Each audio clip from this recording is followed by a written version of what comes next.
Hey, what's good, people? This is episode 75. This is the Option Podcast.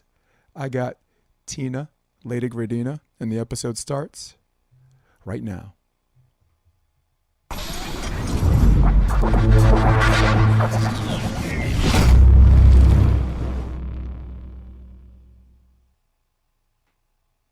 What's good, people? Episode 75. I'm Jason DeBillius. This is the Option Podcast. You asked, and you shall receive. Because for me, I've got to give the people what they want. Dun, dun, dun, dun, dun, dun, dun, dun.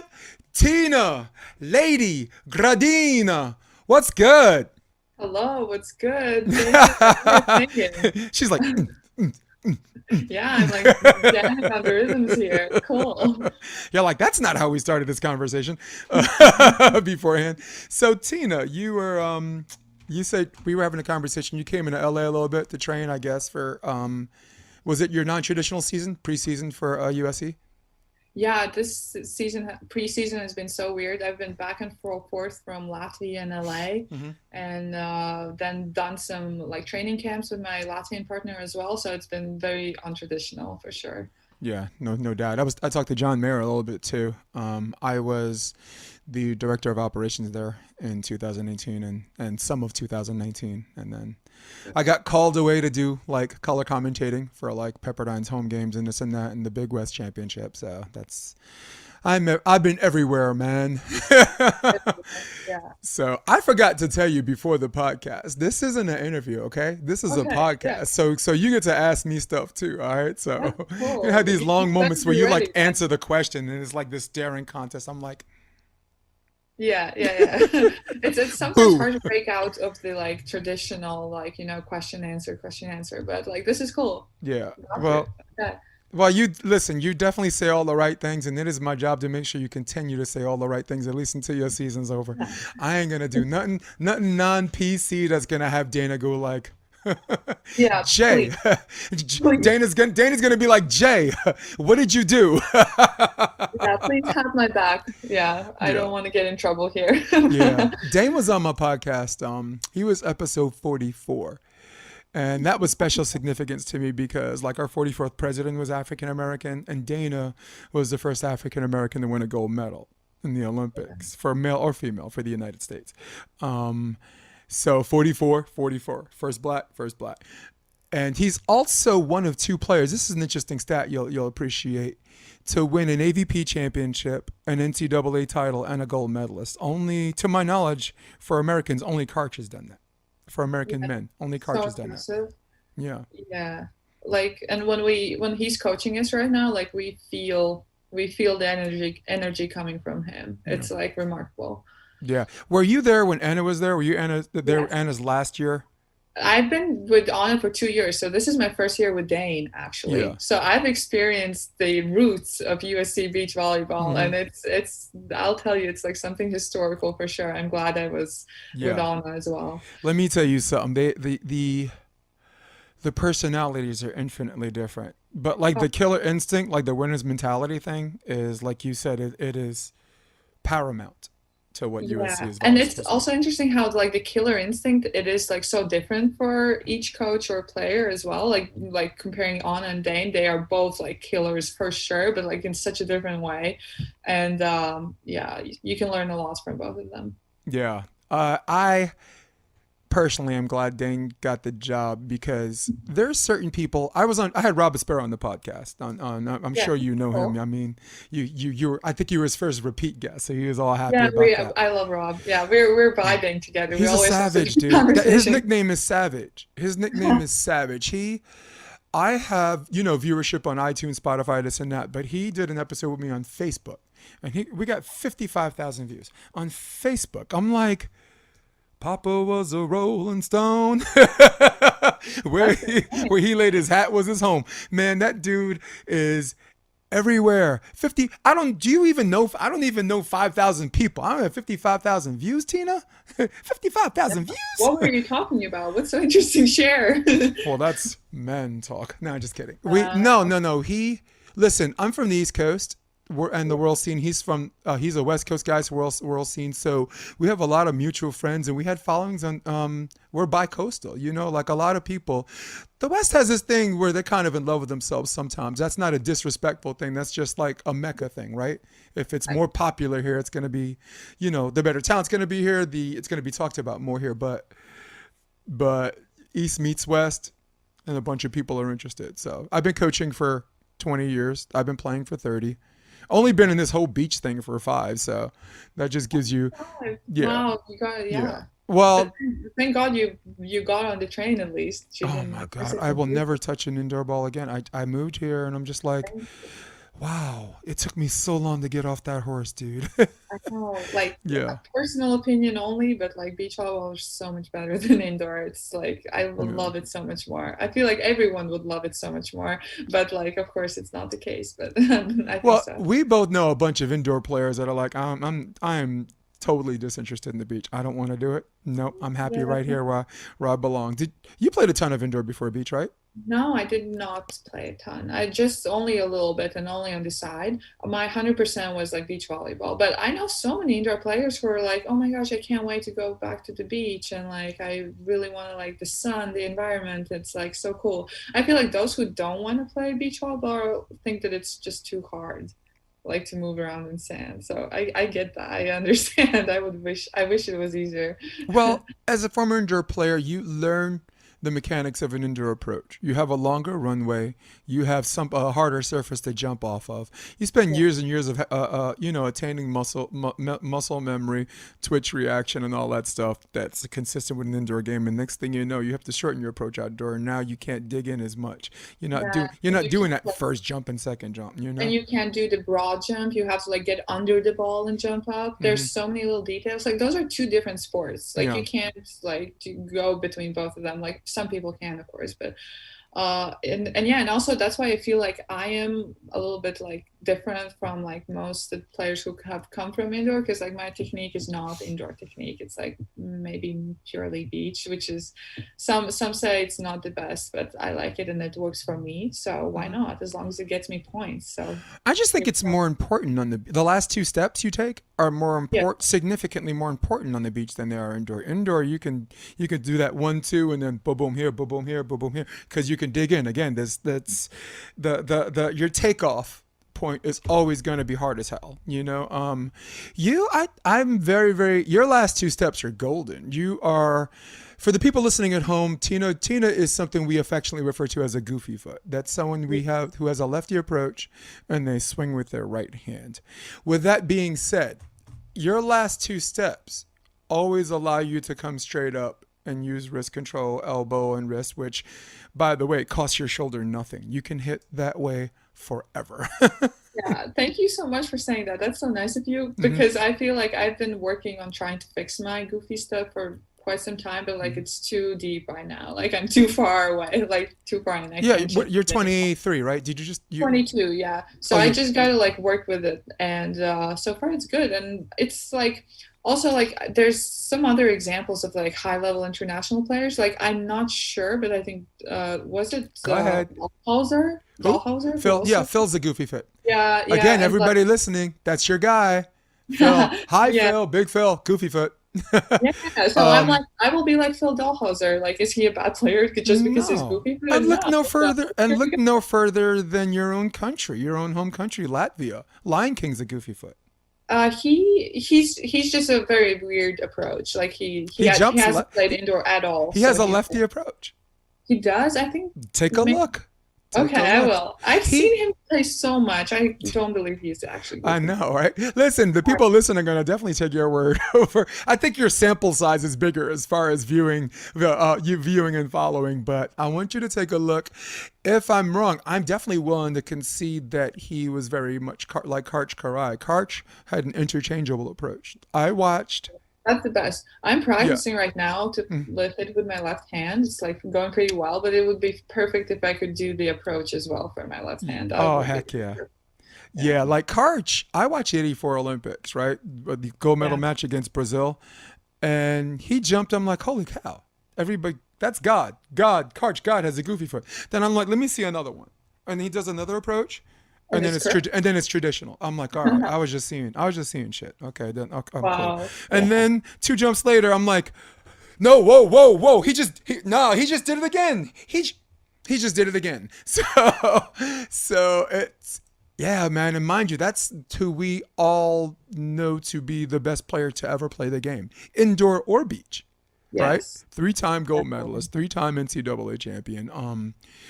Your godfather played with him one year. He was a He fourth did. string Oh, setter I've in heard UCLA. stories. Yeah, we're talking about Aldous Lucis, who's going to be listening to this podcast. Yeah. Aldous Lucis was my mentor. I had two very, very important mentors, three of them coming up in the indoor world. One was him. He spent some time in New York. He was actually last. He came later and helped me conquer the from demons from the neck up. Okay. The second guy was Mario Trebic, who was the coach of the Netherlands in 92 and 96, so silver and gold. He also lived in New York. And the third was this power woman. Like, her name is Chi DiMaggio, Patricia DiMaggio. And she's Anna Collier on steroids.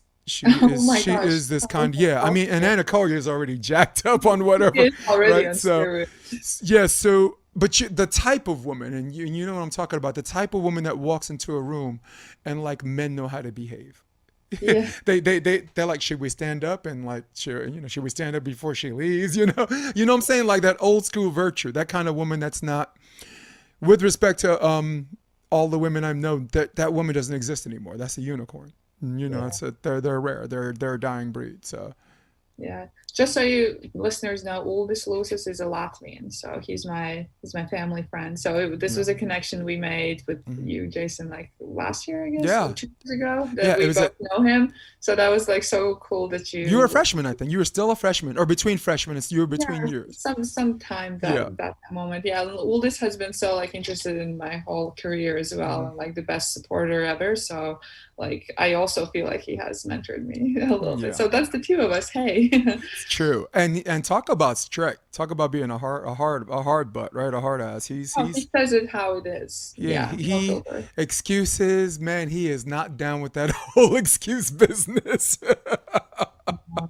So before I drive us too far off the cliff, let me steer us back to just volleyball and just recent event and maybe something people actually want to hear.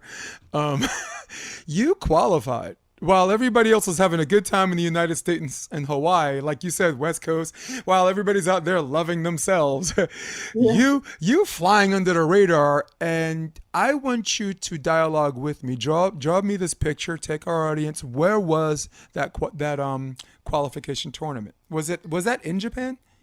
No, so basically the picture is like this. It's the end of the season. It's September, last tournament that there will be this year. And we have to fly to China, or to the city that is basically almost like empty. It was just this tournament, and it was this Olympic qualification tournament where there were 2 tickets to Tokyo. So 2 teams would get the ticket, and there was one team from each country, and wasn't any team from the United States or Brazil, Mm. but all the other countries No, pretty much were that was the there. same time as AVP Hawaii too, right? So, which was Yeah, I think a so. gold series. Yeah. Sorry, go Yeah, ahead. and yeah, and then it was like 4 day tournament, and like we played game after game, and like just kept going, and like ended up in the final four where we finished with the win, surprising win over the Czech team, and that was the best moment I've ever had in my life. It was a pure euphoria, pure happiness. I That was win over the Czech. crying. Oh my God, dude. Let's actually take a look as we continue the dialogue.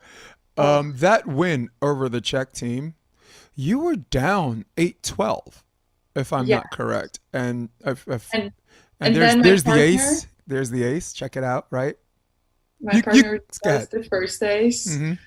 Um, and then she did 2 more aces after that, Look at and that then trans it play. like basically was equal, and there were like two very very close moments afterwards as well where we had to use the challenge system. And honestly, if the challenge system wouldn't exist, we probably wouldn't have won those games, but we, thank God we did, and like it was Yeah. in our favor. And then yeah, and at the end we got Dude, She's not. that was just some grit and determination right there It because in was, yeah. rally 15, you're down by 4, 8-12. That's a wrap. Yeah. That's a wrap, right? I mean, it was very, very reminiscent of a story that your coach Dain told me that I'd like to just do later because you're on a roll right now, and I want you to talk a little bit more about. It was the Czech, and then you have to play China as well? Yeah, we did play China earlier and we lost. So we lost in altogether 3 games in that tournament, which was the maximum you could lose. Otherwise, one more and you're out. So we were always fighting for just advancing to the next round, and always with the maximum amount of losses that you can to still stay alive in the tournament. And that's why we were on such like an adrenaline rush all the time, on such like intensity all the time, that like we went into the final match with the same kind of mentality that we have to fight for this. And honestly, I think we maybe were not evaluated, like our team might not have like how do you say that, like thought about us as highly as they maybe should have, We because it call was it underestimate. underestimate. Yeah, because it was the first matchup we had against them, and they are an established top 10 Yeah. world team. We're just like these young girls, like maybe in top I 20. mean, I saw them beat Kleiman and Ross like in a Oh, they have so in a many 5-star like a previous one. So Yeah, they are legends, and that was our first match against them. So I was definitely like, even like as a player, I was like, oh my gosh, we get to play them. That's so cool. So I was happy about that already. I want to go back and watch you lose your freaking mind. Here it is. Oh, Look at that, the robot feels. Look at that. yeah, and it's funny because I was the crying happiness, and my partner was just the normal The happiness, like just elation. Yeah. happy. So after in the interview afterwards, I was like actually like baby crying into the camera, and it was like televised all over Latvia afterwards. And I was like, cool, cool. My whole country sees me crying on the TV. That's cool, cool. But obviously that moment is like remarkable. So It, will always stay with me. dude, tears of joy are a real thing, Tina. Yeah. Tears of joy are a real thing. I mean, for bringing our audience back into this, let's say you've done something at a very early age. Maybe you started at 11. Maybe you started playing piano when you're 3 and you're playing your whole life, playing an instrument. But let's say you played a sport. Maybe you started at 10 and you ascend, you have disappointments. People tell you you're okay. People tell you you're great. People tell you you're not good enough. But none of that matters because you fall in love with the sport. You've been infected with the we call it the volley virus, right? It's worse. Yeah. It's worse than COVID. There's no vaccine. There's no cure. All right, we're Yeah. infected, and you all of this, juniors to seniors to college leads you up to this moment that if you win, you're going to the Olympics, and if you don't, you're not. I mean, it was a fun trip, maybe or maybe not. But at the end of this, a disappointment. And you tell yourself, "Oh, I'm gonna tell myself because I'm gonna give you the floor in a minute." I'm like, dude, now I'm down 9-12. It's 13 up. Win or lose, I'm gonna cry. Win Yeah. or lose, even if I lose, I'm gonna cry. So, and that's what I think. I wanted to get people to understand how you feel about that. And Yeah, our coach actually gave us a really good like advice going into the game. He was like, "Girls, this is an opportunity to qualify for Tokyo early. There what is still a season like next year to qualify through as well." So it was like he said us that he believes we will truly go to Tokyo. It's just a matter of when we secure the ticket, and we did it in the early yeah, place in the qualification tournament, which now looking back is like so amazing because it has saved us so much stress probably from with all this corona year and like uncertainties, that we do have this one certainty that we do have the ticket. But it was at that moment I always believe that I can win, but I'm not like I'm always realistically looking at things, and like 12-7 or 12-8 in third set, that's pretty realistically a lost game. So that's why the happiness was so explosive, because at that moment back then I truly kind of I just thought to myself, I need to like play for every point, but not necessarily that I will win, like fight for every point, but didn't think that it would actually result into winning. I think staying emotionally balanced actually helps you come back in those games. You're like, it's 8-12. Let me just keep playing. This is what we train for. This is how we train. Let me just do this, and then boom, you got an ace, and then boom, you got that overhand Yeah, and dig, it's like overhand playing dig and trans kill, and now you got momentum because you kept your cool. You know. exactly, and it's like the points. You don't think about the big results. You think only about the single point, and that's how we did it. Yeah. Only 5 point. I mean, there's a handful of instances where someone playing emotionally heightened does help put them over the top, but those stories are very rare, you know? I mean, look at your guy, look at Dain, look at your coach. Dain and I were on a podcast, and Dain and I Yeah. were walking through the Olympic semifinals with Portugal, right? Yeah, Portugal. Now, back then, Tina, when your godfather and I played, it it was was serve. not rally.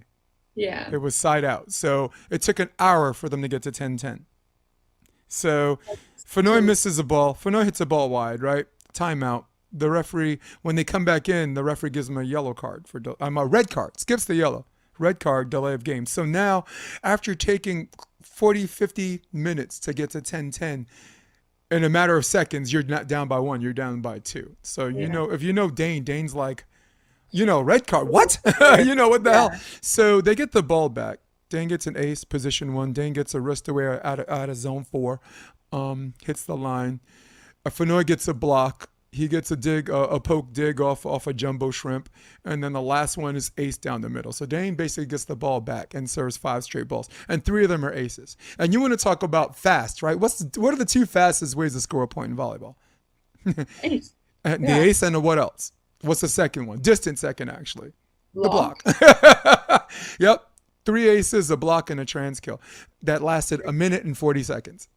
So there are different ways to come back, but yours is very, very ideal because those wave of emotions, you really can't ride it. I mean, the exception is maybe you could ride it at the end like they did, right? Because if that was game 2 and not the last game, or if there was another set after that, maybe Yeah, yeah, maybe they blew their they wad. would have. Yeah, Yeah, so I really, really, oh man, I feel like I took that journey with you.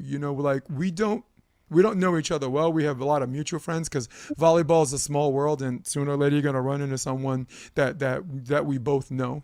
I mean, we both know Rob, we both know your godfather. But so many people like me, the fan in me came out. So many people felt like I knew you for like 10 years. And and I took that journey with you. So when you won, I was like, yes, yes. um, My wife was that's in the so house. amazing. My wife's a baller too. She went to Harvard. Yes, my kid, I got a 4-year-old, little tall Yeah, thing, and she's just like clapping. So you had, it's weird because I'm not a fan. Dude, I'm not a fan. I'm a fan of the game. I'm not. yeah, I very rarely am a fan of a certain player. Like all right. yeah. I'll break it down. I like Trevor Crabb. I'm a fan of Trevor Crabb. Okay, I'm a fair fan enough. of Reed Pretty. I'm a fan Yeah, of certain players, but I'm not. I don't. How some people they're a fan because they follow a bunch of players. No, I'm a volleyball purist. So it yeah. was Just very it love was a the game. very very rare feeling that I had this investment and cared whether this one person won or lost. Oh, I don't care and I shouldn't care, but in this instance I did, and Tina, that was awesome. I'm glad to give happiness. Honestly, that's one Yeah. of the reasons why I love being in sports because Mhm. like not because I win, because like with my movements on the court, I can give pleasure to people who are watching. And I love when people watch who know how to appreciate the game. Yeah. And I can get goosebumps thinking about how like my stuff block can like make people rise up from their chairs or like start screaming. And it's Yeah. like the best feeling ever that I can influence other people's feeling by what I do on the court. And, Court. and That's it's perfect. only done retrospectively. Your discipline doesn't allow you to do it before or during a game. It's something you look back and say, all right, that was cool. And man, Yeah. and anybody that was watching that with me, I'm sure they thought that was cool too. So, I mean, Tina, you're a fan. I'm sure you have favorite players coming up. I mean, we're all like LeBron James is a fan of Michael Jordan, right? And he's the best basketball player alive today. So it's not, I'm very careful about the whole fanboy or fangirl thing because at the end of the day, from the person who doesn't play the sport at all to the best player in the sport is gonna It's an involuntary reflex. You're gonna be a fan of someone. Hey, how your grades? How's school? Are you a smart girl? I have good grades, yeah. I You're a have a smart good girl. memory, so that helps me a lot. I can like read something and remember it, so that's nice. Nice. Oh, Yeah. so I got me a smart girl. Nice. Dude, I'm from a smart family. That's why I was asking. Did I you yeah. what did you study what did you study in university Well, or me, I'm the black sheep. I went to Marymount, Manhattan, and my fine arts degree is in acting. oh, At the time I auditioned, it was number one in the country, two in the country. It was Juilliard and Marymount. is that why And you came to LA? no, I came to coach. I'm an NCAA coach and a high school coach, and in New York, I took it as far as I could go.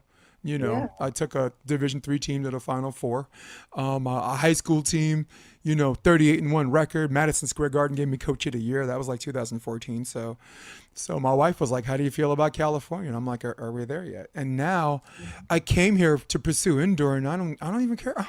I'm like, I don't even. Why don't I care about indoor anymore?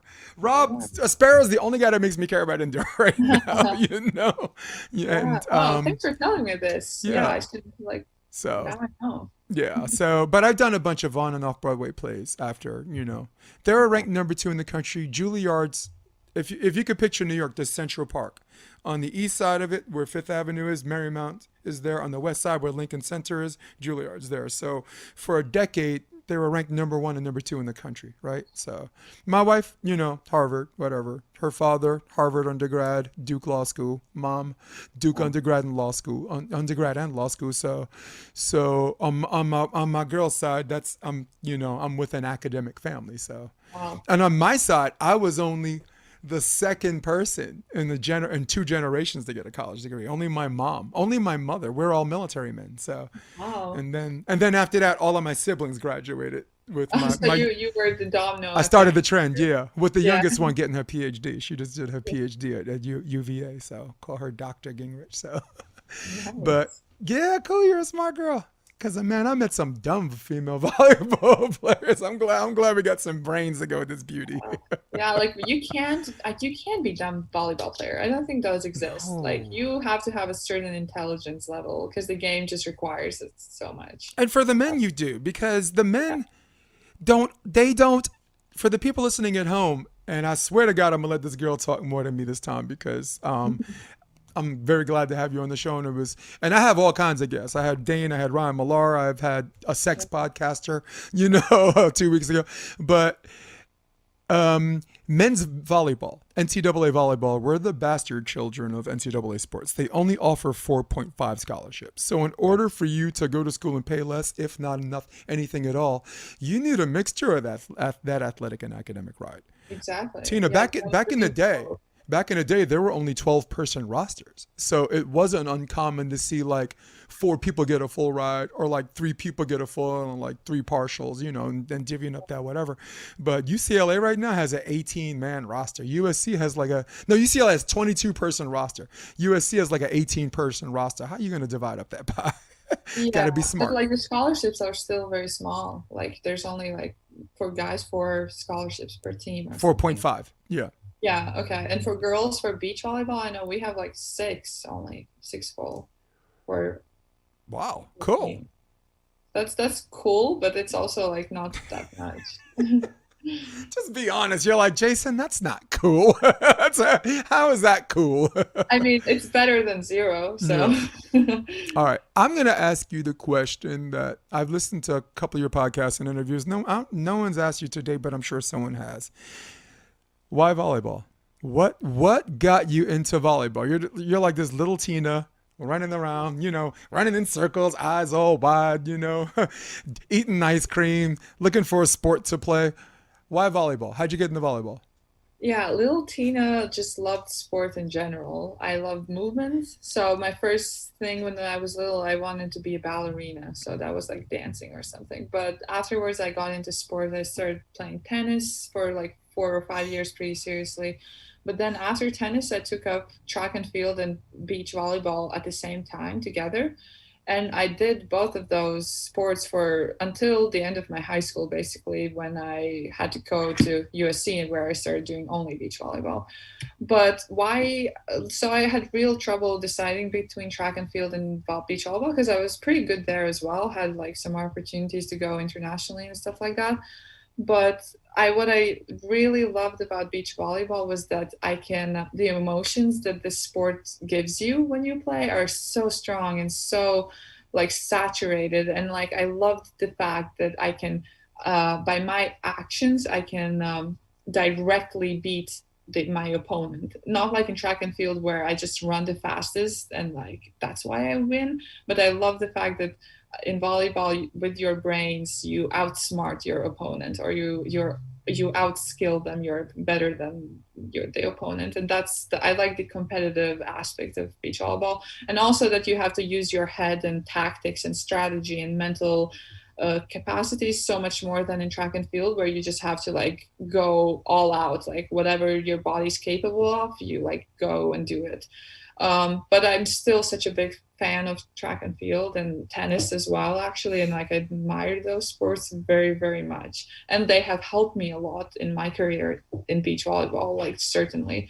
So yeah, I just like the like emotions and like the intelligence parts of beach volleyball. When did you start? How old were you when you started? Well, volleyball has always been in my family because my dad was a volleyball player, so we would play in the garden. But actual practices around 13 years old. Okay. Yeah. That's earlier. That qualifies as early enough. I started at 17. I started at 17 going on 18. I was a late bloomer. I was what us Americans call the three sport athlete, the big three. Baseball, I played Basketball. first base. Basketball, I played small forward. And football, I played tight end. I have like these really huge hands. Oh, those are Um, so good for beach ball for yeah, volleyball. Yeah. definitely. Well, and I'm a setter for indoor. They're setter's hands. So Oh, I'm 6'1", but my wingspan's 6'8". My wingspan that's is 80 amazing. inches. So You're like a perfect volleyball player. yeah, man, Oh. I'm on that. Now you see me, now you don't. Boom, clamp, clamp. How I, did they do that? It's got a I lot. I don't know if this fact is true, but I've heard that only 2% of the world's population have their wingspan longer than their actual height, and like It's almost all of those 2% are people who play high level sports or yes. something. So Um, the reason why I would think that number is higher only because I'm a prisoner of the moment because I only watch athletes.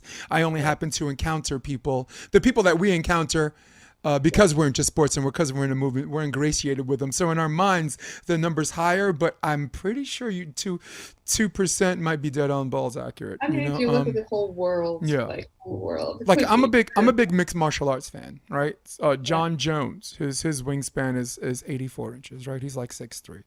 There's a guy named King Mo Lawal. He's like 6 feet, and he has an 80-inch wingspan. So in football, don't even get me started. You know, all of those. In fact, the guys on the front five, these guys that are like almost 300 pounds, these barrel bodied guys, long, skinny arms. You know what I'm saying? Highly, I mean, they're like a type of creature, you know, highly educated too. They're all like 3-pointers and 4.0s, the guys who play offense, you know. The defensive guys are the ones that are like, wait, I got to go to school. I Yeah. thought I was here just to play football, you know. So, Yeah. yeah, but no, but short, long story short, I had a crush on a girl from Dominican Republic that played. Sport looked easy. Tried to play it in front of her to show off. Made an ass of myself, and then from there, just I bought a book and coached myself. And then in a year, I started just playing. People were like, "Wow, where'd this guy come from?" He taught himself, Okay. you know. And then 3 years, I was playing professionally. Within 3.5 years, I was overseas in Germany, in the Hessen Pfalz League, playing on professionally. Yeah, That is amazing. I was That playing with a military community team. I was I'm a Gulf War vet. I was in the United States Army, and a German team saw me and scouted me out, and then the Army released me 6 months out of the year um, that story is to play amazing. volleyball. That Yeah, you went from 0 to 100 that quickly. yeah, Wow. yeah. In fact, like some of those trophies. Or plaques or whatever, those are the ones, because Tina, you know, as you start to win all these tournaments, that room gets too full of trophies, too many trophies, right? So you're like, okay, if I move, I'm just gonna take this one because that was my first, you know, Yeah. whatever. That one I played co-ed, you know, oh, that's my first co-ed championship. That was a special group of people because you know volleyball's incestuous like that. Yeah. Um, so actually, I'll show you. It's on my wall. I got a camera. I'll Please give you a do. camera shot. So I only keep a handful of stuff here, so that right there, the one where you see like the silhouette players, Yeah, that first was season. my German Region One Division One championship, 1993. That Mhm. H, I was at Hunter College for 1 year for a cup of coffee because I just wanted to see what NCAA ball felt like, and I was there. So that was New York Urban. That volleyball suspended in midair. I don't know how. That's Um, cool. and and those are like plaques that regionally New York. And for me, volleyball, very very much so, and very much like you mentioned before, is just as much about people, the people who play it and the people who follow it, than it is about, like you said, the movement and the purity of the The sport. So I've community. kept all of the trophies that where I could look at it and I'd be like, wait, Hunter, Greg Romulus. That, oh man, I love that guy to death. He Yeah. still holds the record for most kills in a match, 61, 61 for 98. And in this world of rally, that'll never be broken. Okay, so, but I'll look at a co-ed championship. I'm like, wow, I think I dated. I remember I dated that girl. So it's just, yeah. So it's just kind of one of those things. So you started at 13. Good for you. Well, yeah, Hmm. but practiced twice a week for like 5 years, Hmm. so that's not that much. I did mostly track and field. Yeah. So you played your first year with April. Uh, I call her a Brill, yeah, but she's April Oh, Bustamante, and bro. then No, if that's my her name, cool. Hmm. yeah, my sophomore year as well, and then I took a gap year, and now I'm back for, I guess, like I count myself as a senior, but this is my junior season actually, Hmm. and yeah, now we're all matching up and all the ways, all the combinations possible in practice because our season is happening and it's coming up soon, so our coaches got to figure out the lineups and everything. Yeah. Oh, cool, man. Yeah. Who? Wonder who.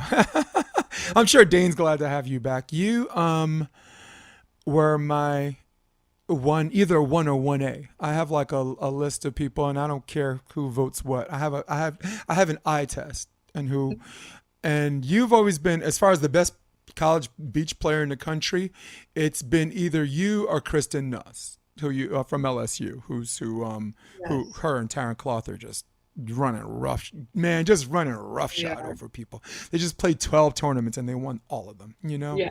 Kelly Kalinsky, Stockman, no problem. Bree Scarborough, who's next? Next. Yeah. So Come on. Yeah. yeah, but That's amazing. Yeah. I guess Rob and I had a conversation, Espero, and he asked me, Sara Hughes, like who would be an ideal partner for Sara Hughes for the AVP tour for the next tour, and I said, Fallon Fonemowana. Fallon Fonemowana, whose bump setting is amazing. Don't even need to think about hands. Her option's amazing. Her gas tank is significantly better than it was 3 years ago. And if the game's 14 up, you're not going to serve her. So you're not going to serve her. She's going to be the best setter in that situation, and that's who Sarah wants. Someone that could play. And then Rob said, "What about Tina?"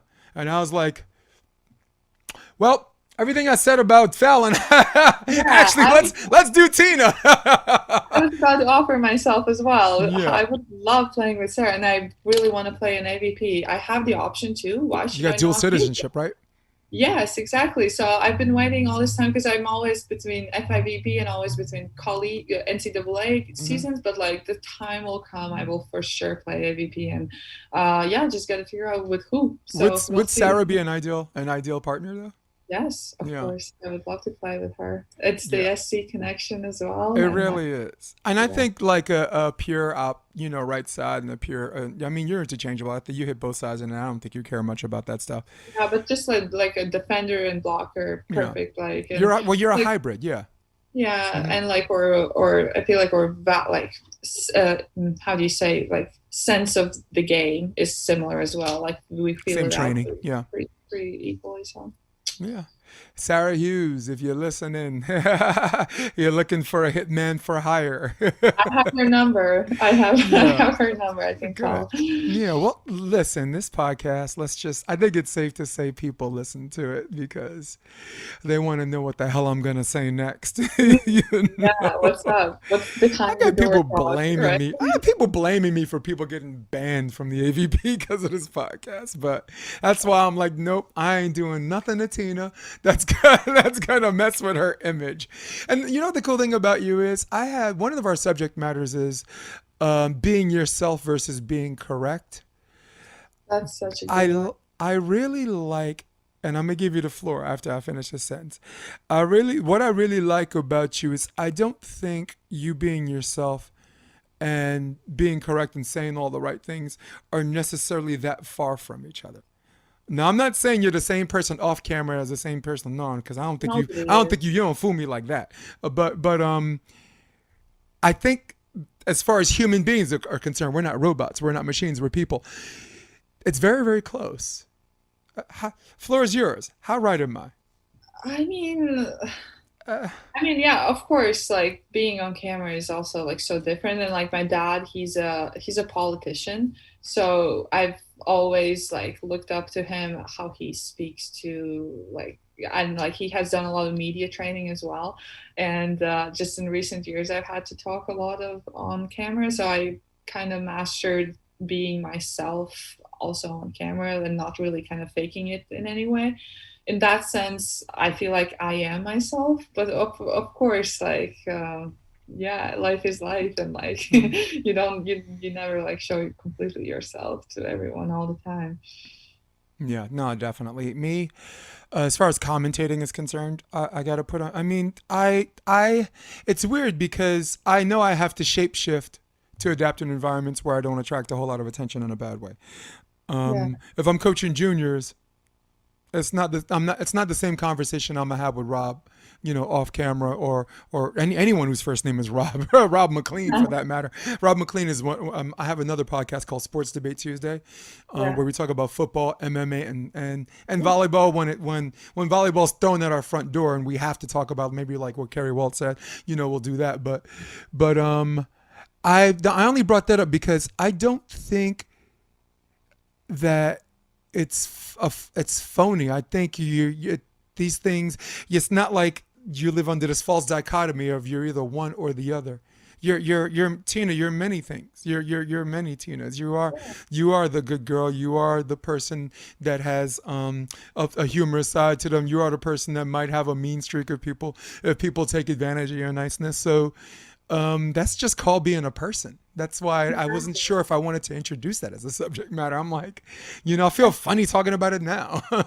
yeah. And it's also like you can be yourself, but there can be so many different versions of yourself. Mhm. So like if people say like no, you're not being yourself or you're faking it, well, no, this is just me being me in this environment right now. So that's Yeah. also like a thing to think about.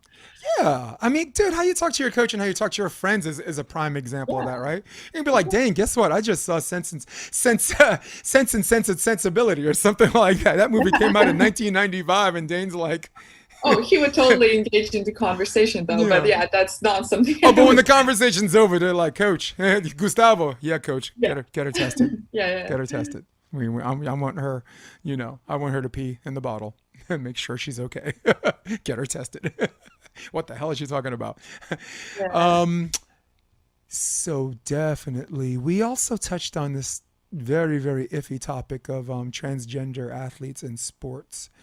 And Rob and I'm a big MMA guy, so yeah, I only spoke as not on the scientific perspective, but even though I did my homework. yeah, So I only spoke in how it applies to my wheelhouse, which is yeah. volleyball, and I'm a huge, huge mixed martial arts fan. That's I'm nice. ex-military, so that's just Yeah, you gravitate towards it. with you, comes with you. And only give an example for mixed martial arts. There was a male fighter that had the operation and is now and was fighting in the female division for 135, and then was just absolutely starching women. And doing my research on the science, I understand it takes like a year and a half for the transformation of hormonal testosterone and testosterone replacement therapy and all that science or whatever and all that stuff. It takes a year and a half, but this person started fighting within 8 months. And Rob and I started talking about it, and he's just like, no. He says, me personally, he's not like, we're not transphobic in the classic sense of the word, fear of someone because they're trans. I don't fear them, but the reason why I'm bringing it up now is because this conversation only comes up as far as protecting the interest of women in women's sports and Title IX and this and that. And it just feels so, not inappropriate, but it felt awkward to be in a room full of guys talking about what's best for women. That's just stupid. Let's get around to asking a woman. And here you sit, a woman, an elite athlete. And I just wanted your thoughts on only females, only males, male transgender in female sports. The other way around we haven't touched on.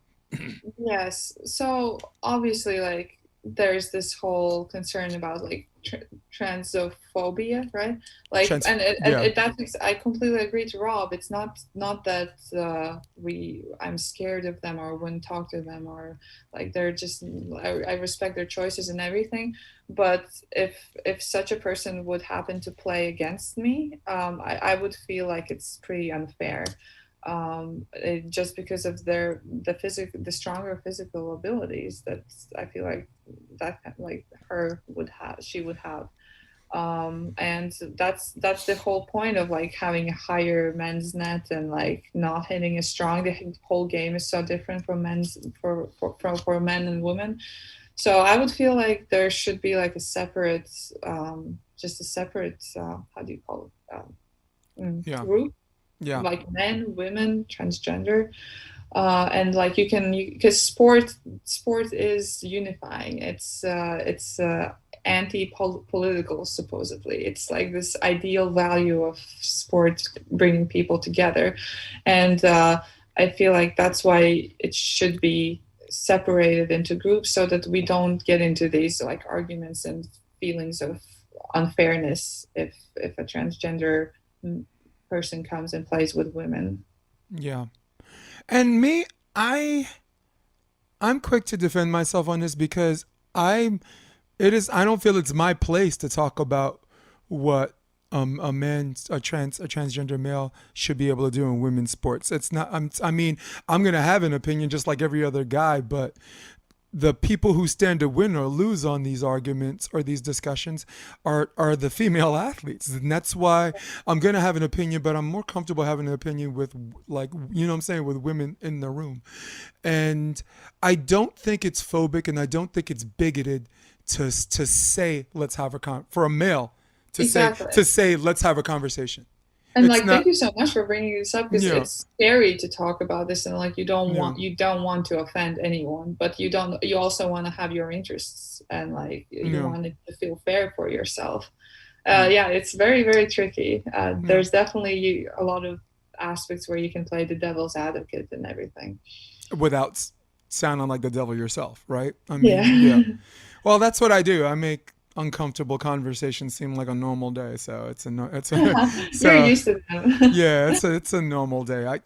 To me, I just think it keeps my blood boiling. It keeps me alive, and Keeps it happy. spicy, keeps it interesting. Yeah, spicy. There she said it. Cool. You poor thing. I just read you had a false positive test that kind of sidelined you for a little bit, and you Oh did my gosh, mention it that on the was podcast a before. crazy moment. Yeah. Yes. So 2 weeks before European Championships in my hometown, where we have to defend our title, I got a positive test, but all the next ones were negative, and my antibodies were negative. So I basically, it was a false positive test, but just because of the bureaucratic reasons for having the document that says I did have one positive, we weren't allowed to train for 2 weeks right before, and we weren't even sure if we could play at all.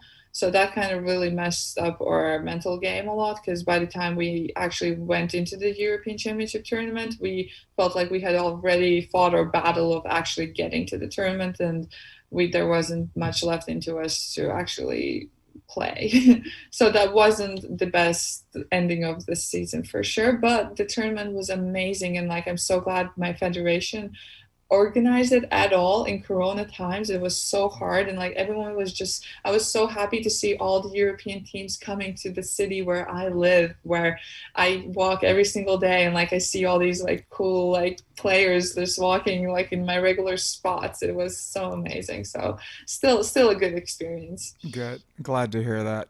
You mentioned something about how like what's something I call long lived sport, where like no matter what your political affiliation is, no matter what your race or whatever, you get on the court and you play or you're watching. It's like none of that matters. It is the one true thing that takes everybody and Together. shows everybody that we have more that unites us than divides us, you know.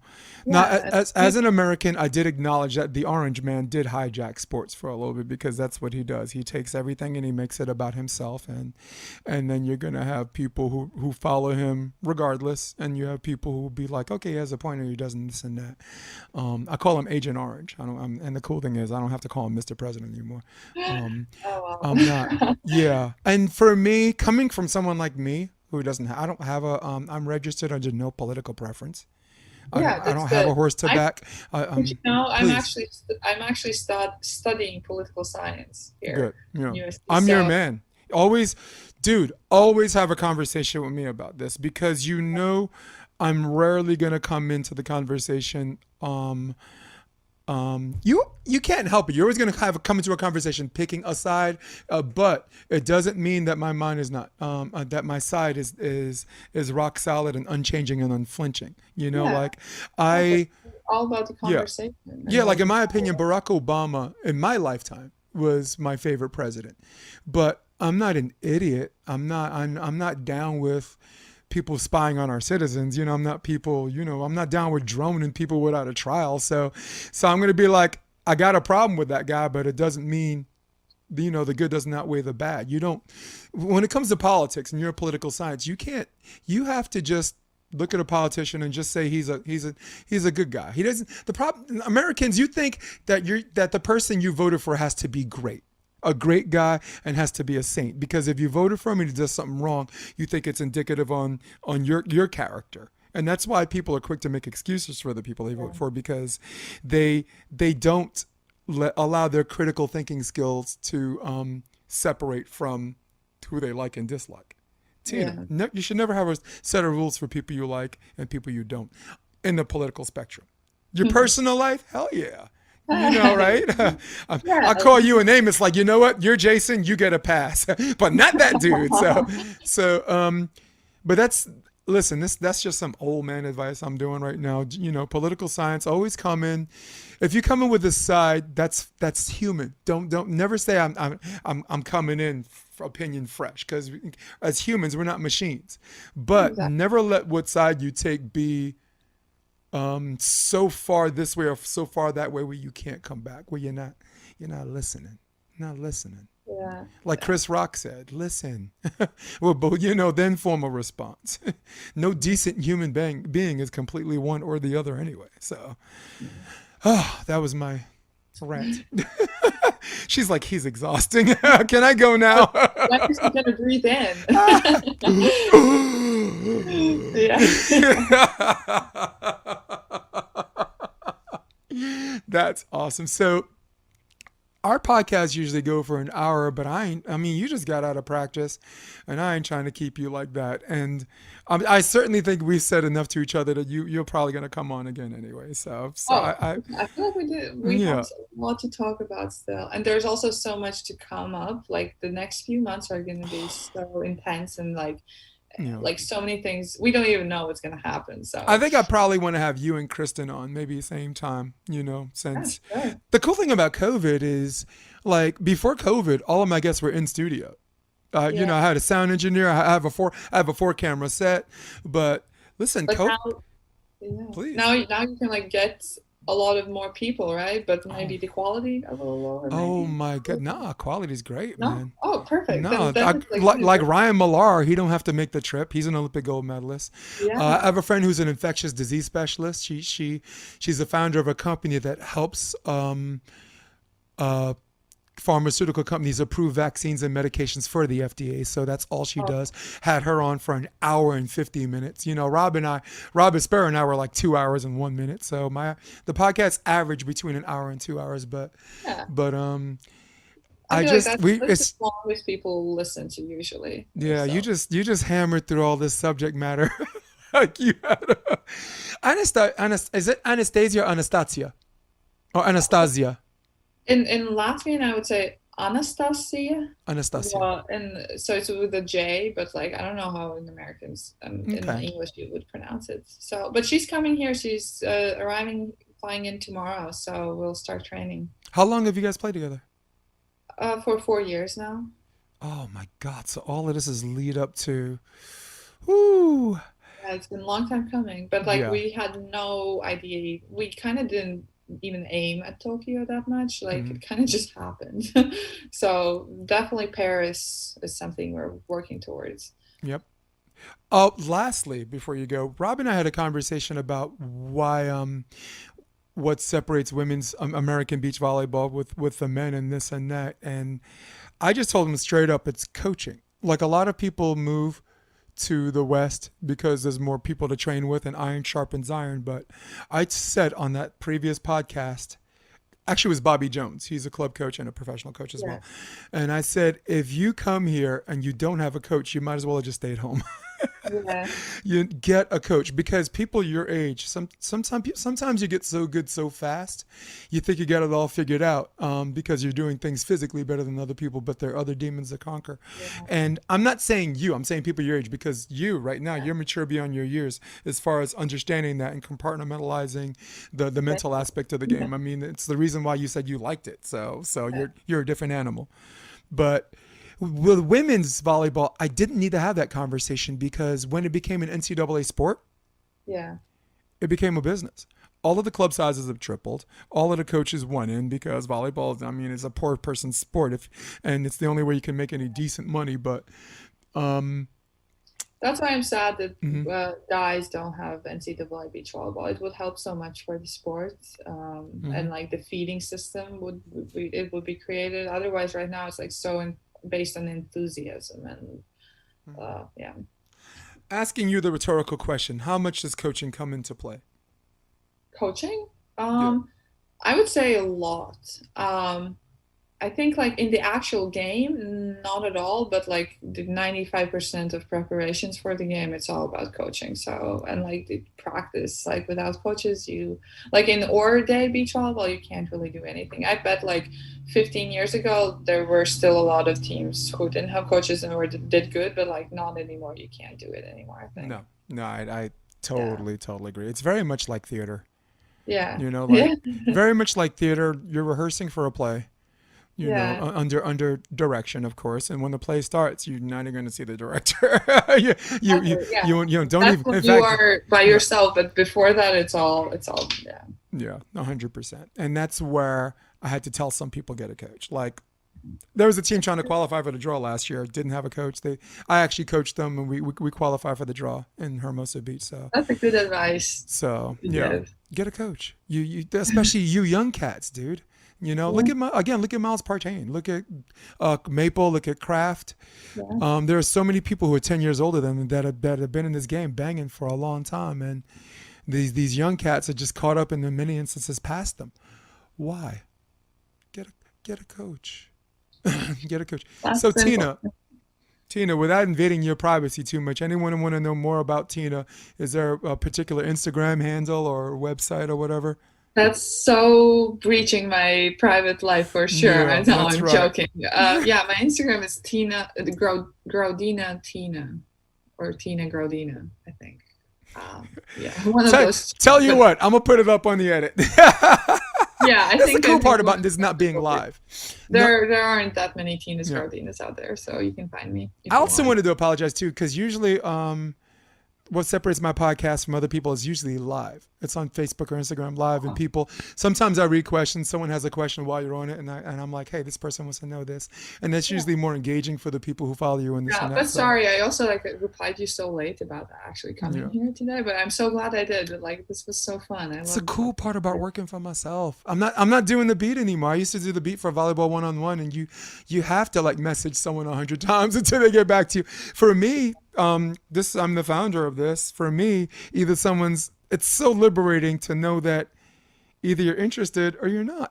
And that's cool. There's no jealousy either on my part of, Aaron Wexler gets all these guys and that guy. I just want interesting people. You've always been an interesting person to me, and I would have never ever reached out to you if you weren't. I don't reach out to people because they're popular or unpopular. There's climbing, there's whatever. There's a whole bunch of people I could message and ask 100 times until they say yes. That's not what this podcast is about. It's to provoke thought using sports, current events, health and wellness, and entertainment. And that's us. Tina Graudina and that's Jason all we need. That's all people need. What else is there, right? So, in fact, there's nothing else, all right? For all of you at home, for all of you watching this, Tina might love you, but I can't stand you. We are out of here, all right? For all of you at home, for all of you on your iPads, for all of you on your iPhones, for all of you on your droids, for all of you on your desktop, who runs the world? Old school. For Tina, Lady Graudina, I'm Jason DeBiss. This is episode 75. We're out. Peace. Come check out the Option Podcast on optionvb.com. It's also available on iTunes and Spotify and on YouTube under the NY Varsity Sports handle. You're going to love what you hear.